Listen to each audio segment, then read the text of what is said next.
ঈমানের পর 7টি, একটি ফরজ অস্বীকারে মুমিন হবে না।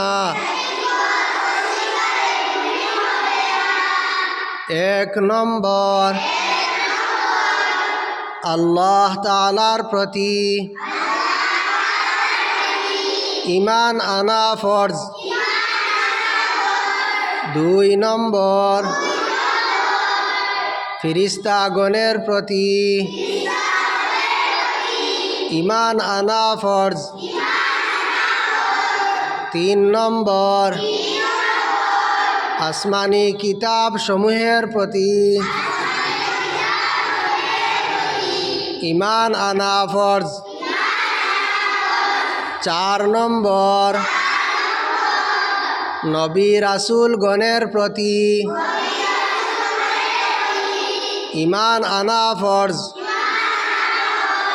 5 নম্বর, কিয়ামতের দিনের প্রতি ঈমান আনা ফরজ। 6 নম্বর, তকদিরের প্রতি ঈমান আনা ফরজ। 7 নম্বর, মৃত্যুর পর